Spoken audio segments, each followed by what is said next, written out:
Welcome to VLearn. This is session 8 and in this session we are going to discuss about percentage and its applications. So first of all, let us discuss the topics which we are going to cover in this session. So here first of all we are going to discuss about how to change percentage into fractions and decimals. इसमें सबसे पहले हम ये देखेंगे कि percentage को fraction में और डेसिमल में कैसे कन्वर्ट करेंगे. Then calculation of percent of a quantity और अ नंबर. उसके बाद फिर हम देखेंगे application of percentage, then discount, simple interest, compound interest and rate of growth and depreciation. So first of all let us discuss how to change percentage into fractions and decimals. सबसे पहले हम यहाँ पर डिस्कस करेंगे कि किसी भी percentage को हम फ्रैक्शंस में या डेसिमल में कैसे कन्वर्ट करेंगे. यहाँ पर सबसे पहले हम देख सकते हैं कि जो परसेंटेज का सिंबल है, एज यू कैन सी है, परसेंटेज के लिए हमें यही सिंबल यूज करना है. देन इसको हम कहते हैं पर 100. मीन्स यहाँ पर जो भी वैल्यू हम लिखेंगे उसे पर 100 मानेंगे और वी कैन से हम उसे 100 से डिवाइड करेंगे. लाइक अगर हमारे पास 50% है तो हम उसे लिख सकते हैं 50/100. इसीलिए हमने कहा इसको परसेंटेज को हम पर 100 कहते हैं. Now the next thing here is conversion of a percent into fraction. किसी भी परसेंट को हम फ्रैक्शन में कैसे कन्वर्ट करेंगे वो हमारा नेक्स्ट पॉइंट है. इसके लिए सपोज हमारे पास 76% हमें गिवन है, तो अगर 76% को हमें फ्रैक्शन में कन्वर्ट करना है तो हम क्या करेंगे, सिंपली उसको 76 को 100 से हम डिवाइड कर देंगे. तो इसी तरीके से आपके सामने कुछ क्वेश्चंस हैं वो आपको ट्राई करने हैं. लाइक फर्स्ट यहाँ पर गिवन है, सॉल्व किया हुआ है. 23% को हम 23/100 लिख सकते हैं. सिमिलरली 20 को हम 20/100 जब लिखेंगे तो ये सॉल्व होकर हमारे पास बचेगा 1/5. तो इसी तरीके से ये और भी हमारे पास एग्जांपल्स गिवन हैं वो हम ट्राई कर सकते हैं. Now the next thing here is conversion of fraction into decimal. अब किसी भी फ्रैक्शन को हम डेसिमल में कैसे कन्वर्ट करेंगे वो हम यहाँ पर देखेंगे. So to change a fraction into a decimal, किसी भी फ्रैक्शन को डेसिमल में कन्वर्ट करने के लिए you have to divide the bottom number into the top number. हम यहाँ पर न्यूमरेटर को डिवाइड करेंगे डिनोमिनेटर से.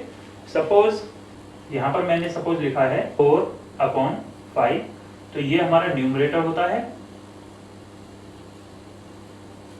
और इसको हम डिनोमिनेटर कहते हैं. मींस हम न्यूमरेटर को डिनोमिनेटर से डिवाइड करेंगे. लाइक अगर हम 3/4 करते हैं तो जब हम इसे डिवाइड करेंगे तो हमें यहाँ पर क्या मिलेगा, 3 को हम 4 से डिवाइड नहीं कर सकते इसलिए पॉइंट लगाया. पॉइंट लगाने के बाद हम यहाँ पर 0 ऐड कर सकते हैं तो अब ये हो जाएगा 30. अब हम डिवाइड करेंगे 4 7 28, 2 बचता है, देन 4 5 20. तो इस तरीके से हम ये सॉल्व कर सकते हैं. तो हमें मिलेगा 0.75. So this is the way to convert fraction into decimal number. Now let us discuss the next topic here, that is conversion from percentage to decimal. अब हम यहाँ पर देखेंगे कि किसी भी परसेंटेज को हम डेसिमल नंबर में कैसे कन्वर्ट कर सकते हैं.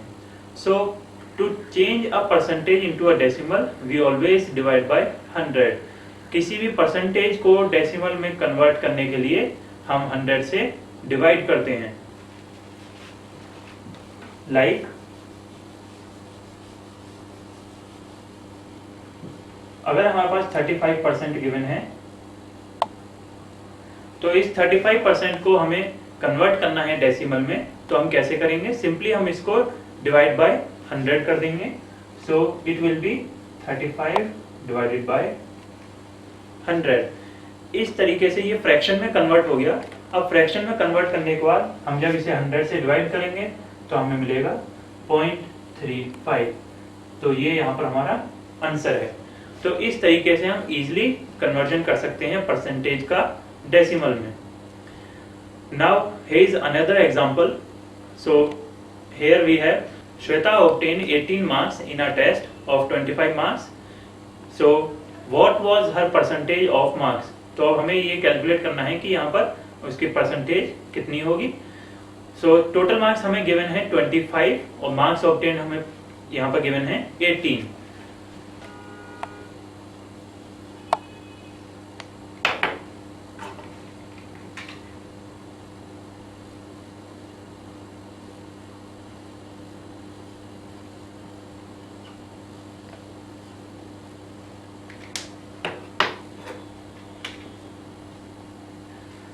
तो टोटल हमें यहाँ पर मार्क्स गिवन है कि श्वेता ने जो टोटल मार्क्स हैं वो आउट ऑफ 25 हैं और मार्क्स जो ऑब्टेन किए हैं वो हैं हमारे पास यहाँ पर 18। तो अब हमें श्वेता की परसेंटेज कैलकुलेट करनी है। तो सबसे पहले फ्रैक्शन हम यहाँ पर कैलकुलेट करेंगे जो उसके मार्क्स आए हैं। So fraction of marks equals to, सबसे पहले जो हमारे मार्क्स जितने हमने ऑब्टेन किए हैं वो हमारे न्यूमरेटर में आएगा और टोटल मार्क्स हमारे डिनोमिनेटर में आएंगे। So 18/25। Now we have to calculate the percent. So percentage will B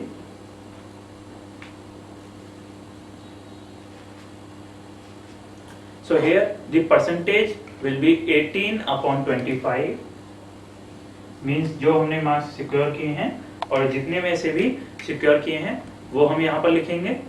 then अब हम यहाँ पर क्या करेंगे, ये हमें परसेंटेज में कन्वर्ट करना है तो इनटू 100 हम यहाँ पर कर देंगे। So we'll get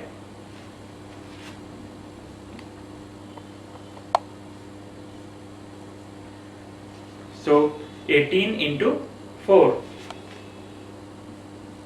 so we'll get here 72. so 72% यहाँ पर श्वेता ने स्कोर किए हैं।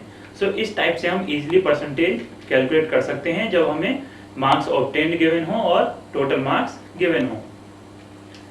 Now next topic here is calculation of percent of a quantity और अ नंबर।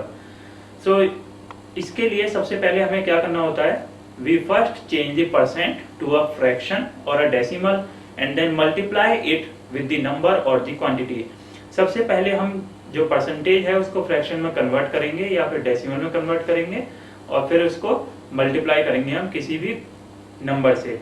लाइक अगर हमें कैलकुलेट करना है 25% of 90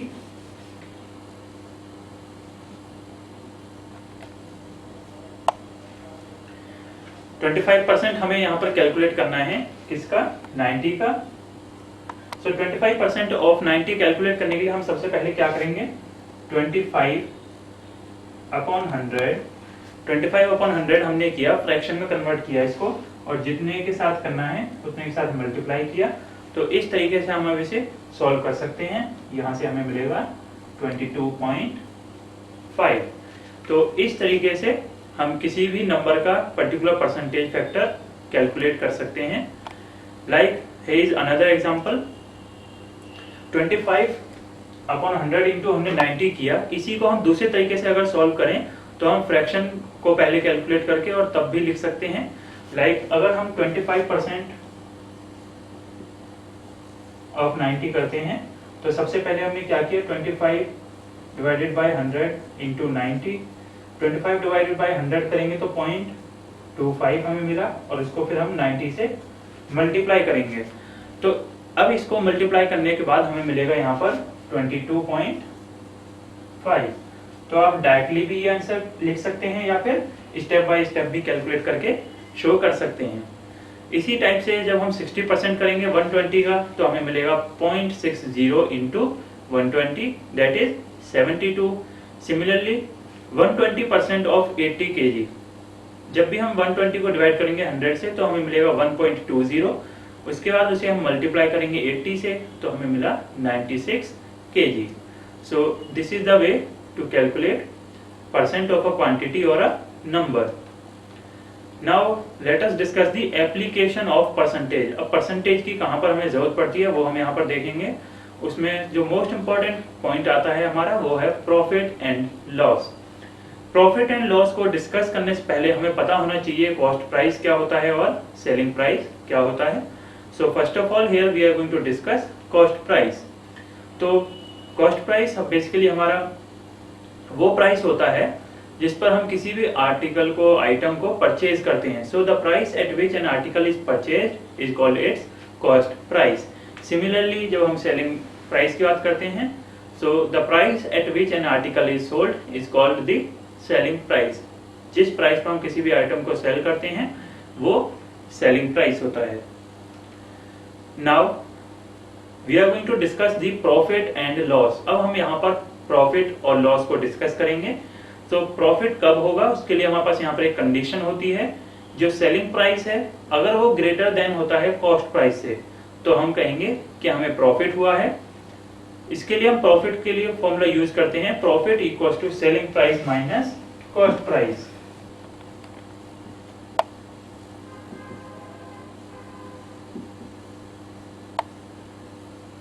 Here SP means selling price और CP का मतलब है cost price।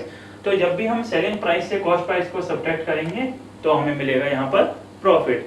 सिमिलरली जब हम अगर लॉस की बात करते हैं तो लॉस हमें तब होगा जब हमारे पास कंडीशन होगी कि जो कॉस्ट प्राइस है वो ग्रेटर देन है selling price.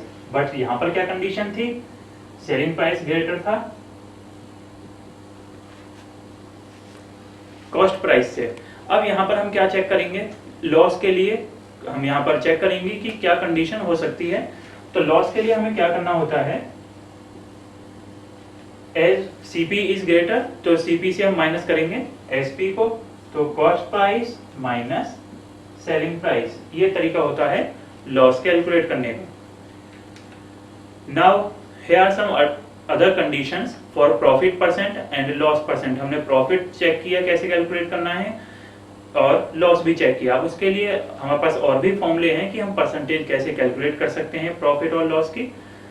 Like first one is when CP is greater than SP then there is loss. जब भी हमारे पास कॉस्ट प्राइस ज्यादा होगा सेलिंग प्राइस से तो लॉस होगा। उसके लिए हमने सेम फॉर्मूला भी डिस्कस किया, cost price minus selling price. Similarly next is profit percent. अगर हमें पता है कि प्रॉफिट हुआ है तो उसकी परसेंटेज कैलकुलेट कर सकते हैं। उसके लिए फॉर्मूला गिवन है, like profit percentage equals to profit divided by cost price and multiplied by 100%. Then loss percent equals to loss divided by cost price into 100 और वो हमें परसेंटेज में मिलेगा। Similarly next formula is selling price equals to cost price into 100 plus profit percent divided by 100। और अगर हमें profit percent नहीं given होता है तो लॉस परसेंट को हम यूज कर सकते हैं, लेकिन उसमें हमें एडिशन की जगह सब्ट्रैक्शन करना होगा। So this will be cost price into 100 minus loss percent divided by 100। Similarly cost price के लिए भी हमारे पास फॉर्मूला है, selling price into 100 divided by 100 plus profit percent. ये हम तब यूज करेंगे जब हमें प्रॉफिट परसेंट गिवन होगा। सपोज प्रॉफिट परसेंट की जगह हमें यहाँ पर लॉस परसेंट गिवन होता है तो वो हम 100 से माइनस कर देंगे। Like selling price into 100 divided by 100 minus loss percent. Now here is an example.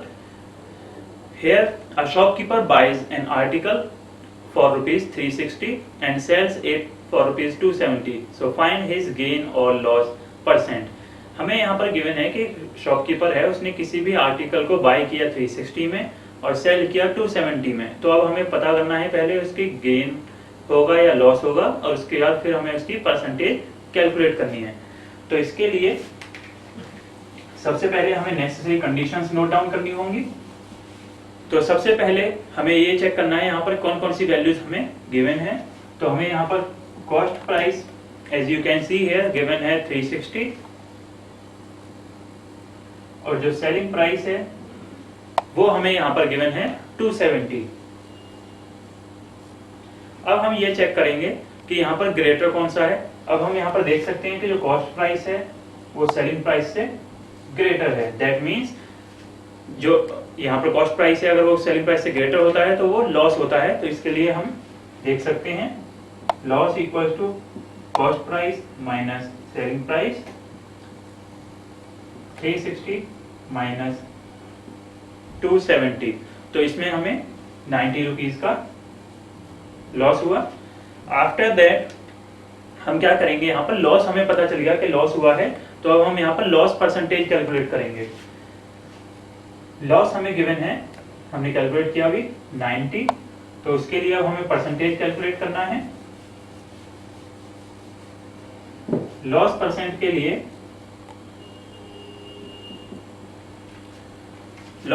लिए हमने अभी डिस्कस किया था, फॉर्मूला होता है लॉस, देन आप उसे डिवाइड करेंगे किसी भी नंबर से। अब यहाँ पर डिफरेंस ये आता है कि जब भी हम प्रॉफिट की बात करते हैं तो वहां पर 100 का यूज करते हैं, लेकिन जब भी हमारे पास लॉस होगा तो हमें यहाँ पर कॉस्ट प्राइस यूज करना है। तो ये दोनों ही नंबर्स में हमें डिफरेंशिएट करना पड़ता है, ये हमें फॉर्मूला याद होना चाहिए, तभी हम ये कैलकुलेशंस कर सकते हैं। Like loss divided by CP. अब हमें परसेंटेज कैलकुलेट करनी है, तो जब भी परसेंटेज कैलकुलेट करनी होती है आप 100 से मल्टीप्लाई करेंगे। अब हमें गिवन है यहाँ पर लॉस, हमने कैलकुलेट किया था 90। कॉस्ट प्राइस हमें पता है, अभी हमने देखा क्वेश्चन में गिवन था, कॉस्ट प्राइस हमें गिवन है 360।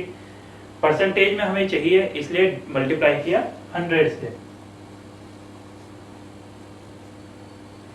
अब जब हम इसे सॉल्व करेंगे तो हमें मिलेगा 25%। तो 25% का हमें यहाँ पर लॉस हुआ। तो इस तरीके से किसी भी क्वेश्चन में हम सबसे पहले ये चेक करेंगे कि प्रॉफिट हुआ है या लॉस हुआ है, वो हम चेक करेंगे कि इन कंडीशंस के थ्रू कि कॉस्ट प्राइस ग्रेटर है या फिर सेलिंग प्राइस। उसके बाद हमें प्रॉफिट और लॉस परसेंट कैलकुलेट करना है। Now let us discuss about the discount. तो सबसे पहले हम ये डिस्कस करेंगे कि डिस्काउंट होता क्या है। So discount is a reduction in the marked price of an article. किसी भी आर्टिकल का जो भी मार्क्ड प्राइस है उसमें जो भी हमें रिडक्शन मिलता है वही उसका डिस्काउंट होता है। सो अब डिस्कस करते हैं कि मार्क्ड प्राइस या लिस्ट प्राइस क्या होता है। So the marked price of an article is the price at which the article is listed for sale. जिस भी रेट पर कोई भी आर्टिकल सेल के लिए अवेलेबल होता है उसको हम उसका मार्क्ड प्राइस बोलते हैं। Since this price is written on the article so it is called the marked price. इसे हम मार्क्ड प्राइस इसलिए बोलते हैं क्योंकि ये उस पर्टिकुलर आइटम पर लिखा होता है। Now the discount is the reduction from the marked price of the article. जो डिस्काउंट है वो मार्क्ड प्राइस से हमें कैलकुलेट होता है। Now the next thing here is net selling price. So in case of discount selling, the price of the article obtained by subtracting discount from the marked price is called the net selling price, और हम इसे selling price भी बोलते हैं। selling price कौन सा price होता है? जब हम किसी भी आर्टिकल का हमने जो लिस्टेड प्राइस है वो हमने चेक किया, उससे हमने जो डिस्काउंट दिया वो हमने सब्ट्रैक्ट कर दिया, तो उसके बाद जो रेट पर हम सेल करते हैं किसी भी आइटम को वो हमारा सेलिंग प्राइस होता है और उसी को हम नेट सेलिंग प्राइस भी बोलते हैं। Now here is an example, like a machine listed at rupees 8,400 and is available for rupees 6,300. So find the rate of discount offered. अब हमने यहाँ पर देखा जो लिस्टेड प्राइस था वो 8,400 है और वो अवेलेबल होती है 6,300 पर। तो इसका डिस्काउंट रेट कितना है पहले वो हमें यहाँ पर कैलकुलेट करना है। वो कैलकुलेट करने से पहले हमें ये चेक करना होगा कि डिस्काउंट हुआ कितना है। सो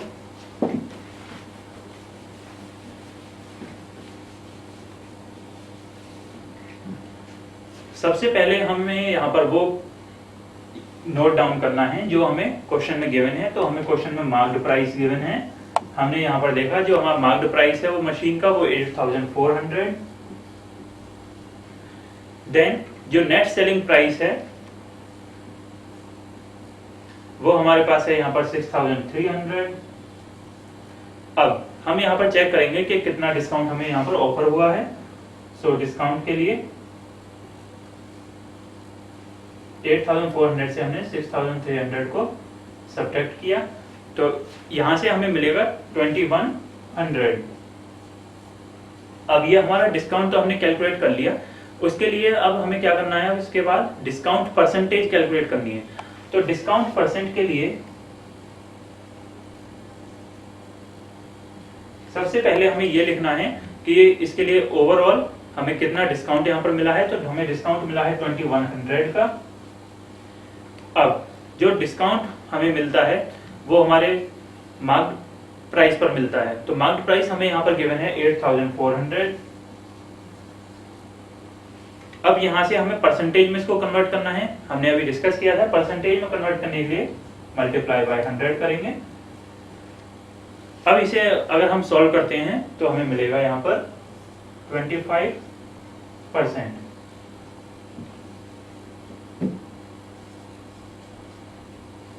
तो इस तरीके से हम डिस्काउंट परसेंट भी कैलकुलेट कर सकते हैं। तो इस तरीके से जब भी हमें कोई ऐसा क्वेश्चन आता है तो उसके लिए सबसे पहले हमें मार्केट प्राइस और नेट सेलिंग प्राइस से का डिफरेंस कैलकुलेट करना है, वो हमारा डिस्काउंट होगा। और डिस्काउंट कैलकुलेट करने के बाद फिर उस डिस्काउंट को हम मार्केट प्राइस से डिवाइड करेंगे और 100 से मल्टीप्लाई करेंगे तो हमें डिस्काउंट परसेंट मिल जाएगा। Now the next topic here is simple interest. So the money borrowed is called the principal, usually denoted by P। जो भी मनी हम बोरो करते हैं उसको प्रिंसिपल बोलते हैं और उसको P से डिनोट करते हैं। And the extra money paid is called the interest। अब उस मनी को बोरो करने पर जो आपने एक्स्ट्रा मनी पे किया उसको हम इंटरेस्ट बोलते हैं और इसको I से डिनोट करते हैं। The total money paid back, that is the sum of principal and the interest, is called the amount। अब जो टोटल अमाउंट हमने वापस उस पर्सन को पे किया जिससे बोरो किया था उसको हम अमाउंट बोलते हैं, जो कि इक्वल टू होता है प्रिंसिपल प्लस इंटरेस्ट पे। जितना भी हमने प्रिंसिपल पे किया प्लस इंटरेस्ट पे किया उसे हम अमाउंट बोलते हैं। Generally the interest is mostly expressed as a rate percent per year. जो इंटरेस्ट होता है जनरली वो हम पर एनम पर कैलकुलेट करते हैं। Now simple interest is the interest that is computed on the original principal only. जो simple interest होता है वो हमारे जो ओरिजिनल प्रिंसिपल है उसी पर हम कैलकुलेट करते हैं। So if I denotes the interest on a principal P, suppose यहाँ पर हमने माना है कि अगर I इंटरेस्ट को शो करता है और प्रिंसिपल है P, then interest rate R per years for T years। Means interest rate अगर सपोज हमने R माना टाइम पीरियड T के लिए तो उसके लिए हमारे पास फॉर्मूला अब आता है I इक्वल्स टू PRT। इसी से रिलेटेड अगर हमें एक्यूमुलेटेड अमाउंट यानी कि A को कैलकुलेट करना है तो हम लिखते हैं A equals to P plus I। और I का हमारे पास अभी फॉर्मूला हमने देखा कि PRT होता है, तो हम कर सकते हैं amount equals to P plus PRT। अब यहाँ पर हमने देखा कि अमाउंट का फॉर्मूला है P प्लस PRT। आप यहाँ पर P इसमें कॉमन भी ले सकते हैं तो हमें मिलता है 1 प्लस R और T। अब इस तरीके से अगर हमें ये फॉर्मूला गिवन होता है और R जो है वो परसेंटेज में अगर गिवन होता है तो इसको हम क्या लिख सकते हैं, परसेंटेज में है तो R के अपॉन में 100 आ जाएगा। जब भी R परसेंटेज में गिवन होगा तो आप उसे डिवाइड बाय 100 करेंगे तो 1 प्लस RT अपॉन 100। इस टाइप से आप ये फॉर्मूला यूज कर सकते हैं। Now let us discuss about the compound interest. So compound interest is paid on both principal and interest. जो कंपाउंड इंटरेस्ट है वो हम प्रिंसिपल पर भी देते हैं और इंटरेस्ट पर भी जनरली होता है। सो ये एक पर्टिकुलर इंटरवल पर हमें अप्लाई करना होता है, पे करना होता है। So formula for compound interest is P into 1 plus R to the power n minus 1। इसको हम जनरली इस फॉर्म में भी लिख सकते हैं कि अगर आप यहाँ पर P से प्रिंसिपल को डिनोट करते हैं देन 1 प्लस R अपॉन 100, जैसा अभी हमने अमाउंट के लिए यूज किया था। अपॉन में 100 इसलिए आया क्योंकि रेट जो है वो परसेंटेज में गिवन होता है। देन n है यहाँ पर टाइम, कितने टाइम के लिए, कितने ईयर्स के लिए हम यहाँ पर ये यूज कर रहे हैं, n माइनस 1। तो कंपाउंड इंटरेस्ट के लिए हम ये फॉर्मूला यहाँ पर यूज कर सकते हैं और इसको हम CI से डिनोट करते हैं। Now here is an example related to this topic. So in how much time will a sum of rupees 8,000 amount to rupees 9,261 at 10% per annum compounded semi-annually? यहाँ पर हमें कंडीशन गिवन है कि एक amount है हमारे पास 8,000 का, वो बढ़कर 9,261 हो जाता है। वो कितने टाइम में होगा ये हमें कैलकुलेट करना है। रेट परसेंट हमें 10% पर एनम गिवन है, बट कंडीशन यहाँ पर गिवन है कि ये जो इंटरेस्ट रेट है वो सेमी एनुअली है।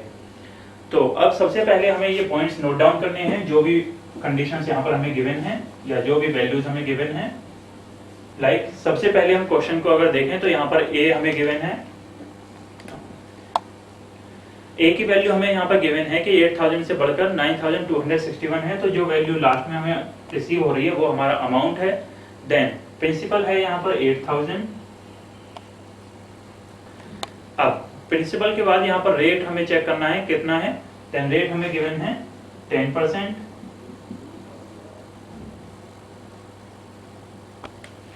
10% पर एनम। इसको हम क्या कह सकते हैं, ये पर एनम होता है, लेकिन हमें कंडीशन गिवन है कि ये कंपाउंडेड सेमी एनुअली है। सेमी एनुअली मींस आप इसका हाफ करेंगे, तो हम इसे 5% सेमी एनुअली यूज करेंगे। जब भी ईयरली होता है तो एज इट इज रहने देंगे। अगर सेमी एनुअली होता है, जो भी रेट ऑफ इंटरेस्ट गिवन है उसे हम 2 से डिवाइड कर देंगे। हमने यहाँ पर टाइम माना, सपोज एन से हम टाइम को डिनोट करते हैं, और x ईयर्स हमने यहाँ पर एज्यूम किया है। अब सारी वैल्यूज हम फॉर्मूले में पुट करेंगे, लाइक 9261 हमें अमाउंट गिवन है। देन प्रिंसिपल हमारे पास गिवन है 8000। 1 प्लस r की वैल्यू हमें यहाँ पर 5 गिवन है अपॉन 100, और यहाँ पर हमने टाइम को x माना है। जब हम इसे सॉल्व करेंगे,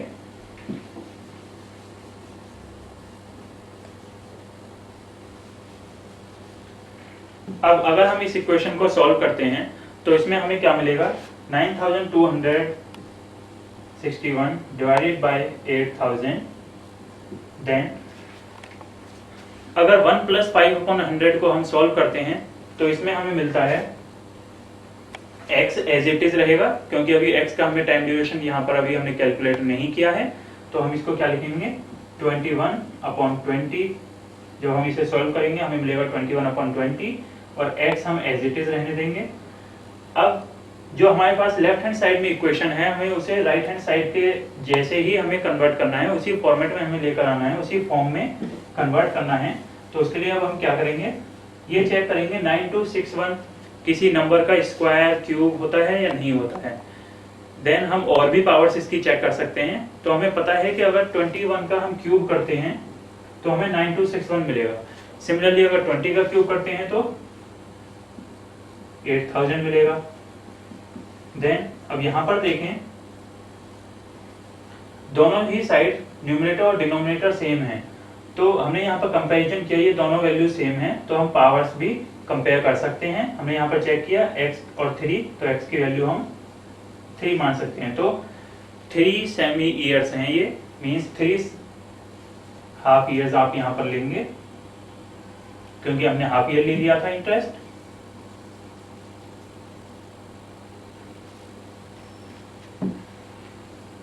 सो 3 हाफ ईयर्स हमें यहाँ पर मिलेंगे। 3 हाफ ईयर्स का मतलब हुआ कि टोटल हमारे पास यहाँ पर 1.5 ईयर टाइम पीरियड आएगा। तो इस टाइप से हम ये टाइम यहाँ पर ड्यूरेशन कैलकुलेट कर सकते हैं। Now at the end of this session here is an exercise for you. So the question here is, the application of manure increases the output of a crop by 10% in the first year, 5% in the second year and 4% in the third year. If the production of crop in the year 2005 was 3.5 tons per hectare, find the production of crop per hectare in 2008.